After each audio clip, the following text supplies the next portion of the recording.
আমার কাছে মনে হয় যে বর্তমান উপদেষ্টা পরিষদের মধ্যে যাদের কার্যক্রম আমাদের চোখে ভিজিবলি মনে হয়েছে যে যারা কাজ করছেন এবং পজিটিভলি অনেক বেশি দৃষ্টিযোগ্য উন্নয়নের জন্য কাজ করছেন, মাননীয় উপদেষ্টা আপনাকে বিশেষ ধন্যবাদ। আপনার কার্যক্রমগুলোকে আমরা সত্যি প্রশংসার সাথে বলতে চাই। আমরা আশা করব যে আপনার এই কার্যক্রমগুলো অব্যাহত থাকবে এবং যেটা বলা হয়েছে যে বিভিন্নভাবেই উন্নতি সম্ভব এবং বিগত সরকারের সময় যোগাযোগ খাতে বেশ কিছু উন্নয়ন হয়েছে সত্য, কিন্তু এটা ঠিক যে সেটা আসলে কিসের বিনিময়ে হয়েছে, সেই ব্যয়টি বা সেই কষ্টটি আসলে আমাদের দেখবার বিষয় রয়েছে। এবং সবচেয়ে দুর্ভাগ্যজনক বিষয় মনে হয়েছে যে একটা ওয়েস্টেড কোয়ার্টার গড়ে উঠেছিল সরকারের ভিতরে, সরকারের বাইরে, এবং তারাই সমস্ত নীতি, সমস্ত প্রকিউরমেন্ট এবং সমস্ত ধরনের কার্যক্রমগুলো, এমনকি মন্ত্রণালয়ের কর্মকর্তা কর্মচারীদের প্রমোশন, ট্রান্সফার, এগুলোর ভিতরেও তাদের এক ধরনের প্রচ্ছন্ন হাত ছিল বলে আমাদের ইঙ্গিত পাই। সুতরাং এই যে এইরকমভাবে একটা যখন একটা ভেস্টেড গ্রুপ কাজ করে, তখন আপনি কখনোই আপনার প্রত্যাশা মাফিক যে আপনি অগ্রগতি চান, সেই অগ্রগতি আপনি কখনোই সেখান থেকে পাবেন না।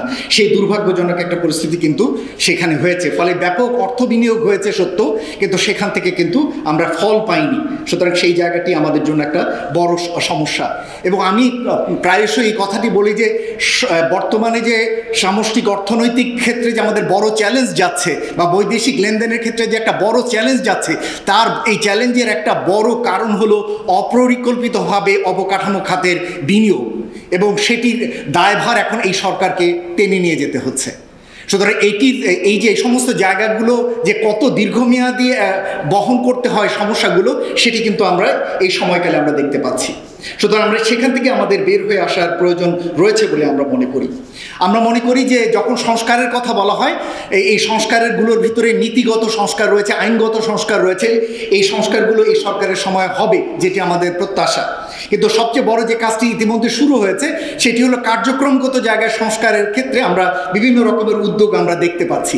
কিন্তু সেখানেই একটি বড় প্রশ্ন, এই যে কথাটি বললাম যে অর্থ ব্যবহার হয় সেই অর্থের রিটার্ন পাওয়া যায় না, তাহলে প্রশ্নটি হচ্ছে পাবলিক প্রকিউরমেন্ট সিস্টেমের ভিতরে একটা বড় রকমের ভূত ঢুকে আছে।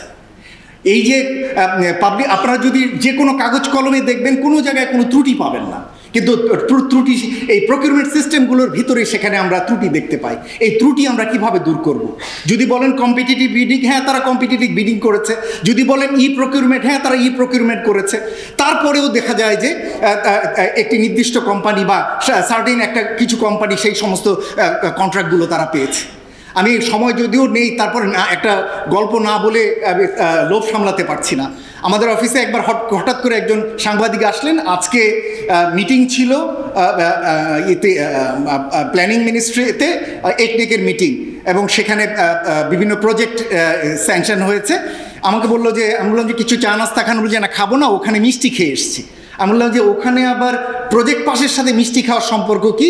উনি বললেন, যে সাংবাদিক বললেন যে না, যে ওখানে একজন বড় কন্ট্রাক্টর, উনার পক্ষ থেকে মিষ্টি খাওয়ানো হয়েছে সাংবাদিকদের। আমি অবাক হয়ে গেলাম।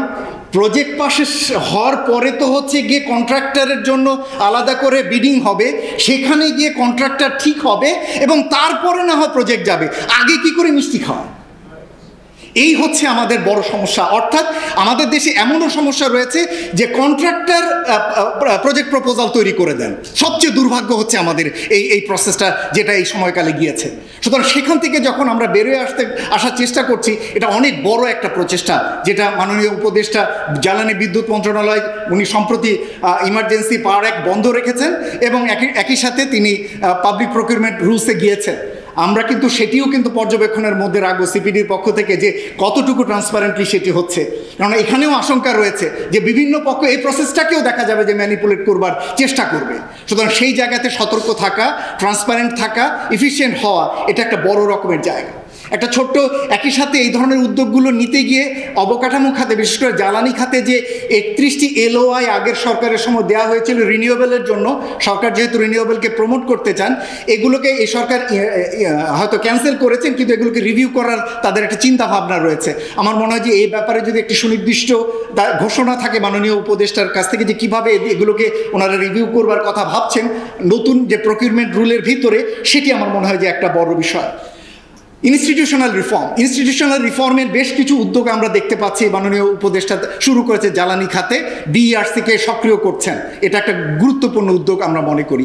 ঠিক একইভাবে আমরা মনে করি যে বিইআরসির মাধ্যমে আগামী দিনে যাতে প্রকল্প চয়ন এবং প্রকল্প নির্ধারণের কাজটি যাতে বিইআরসির মাধ্যমে হয়। আগে বিগত সরকারের সময় এমন হয়েছিল যে শ্রেডার চেয়ে বিপিডিবির রিনিউয়েবল এনার্জি উইং শক্তিশালী। এই যে একটা পরিস্থিতি হয়ে দাঁড়িয়েছিল, যার কারণে আমরা স্ট্রেডাকে কখনোই শক্তিশালী হয়ে গড়ে উঠতে দেখিনি।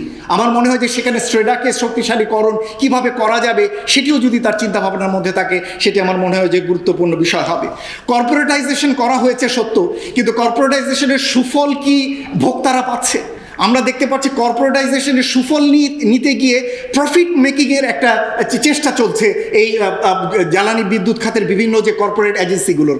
এর দায়ভার কিন্তু ভোক্তাকে দিতে হচ্ছে। আমরা কিন্তু রিসেন্টলি একটি হিসেব করেছি এই প্রাইসিং মেথড নিয়ে, জ্বালানি উপদেষ্টাকে জানাবো, আমরা সামনে ঠিক করেছি যে এখানে যে প্রাইসিং মেথড করা হচ্ছে এটারও সংস্কার দরকার আছে বলে আমরা মনে করি, এবং সেটার সুযোগ আছে বলে আমাদের কাছে মনে হয়।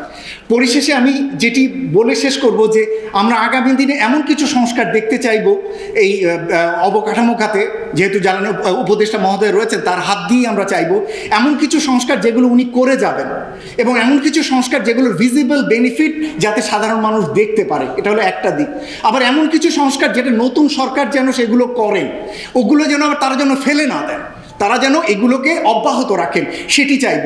এবং সর্বশেষে চাইব যে নতুন সরকারের সময়কালে আবার যেন আর একটা নতুন ভেস্টেড গ্রুপ যাতে না গড়ে ওঠে অবকাঠামো খাতে, সেটিও যাতে কিভাবে নিশ্চিত করা যায় সেই প্রত্যাশা আমাদের উপদেষ্টা মহোদয়ের কাছে থাকবে আমাদের কাছে। যেহেতু সময় সংকীর্ণ, তাই আমি অল্প সময়ের ভিতরে আমার দাবিগুলো বা প্রত্যাশাগুলো মাননীয় উপদেষ্টা এবং আপনাদের সকলের কাছে তুলে ধরলাম। আপনাদের ধৈর্য ধরে বক্তব্য শোনার জন্য ধন্যবাদ জানাচ্ছি। ধন্যবাদ।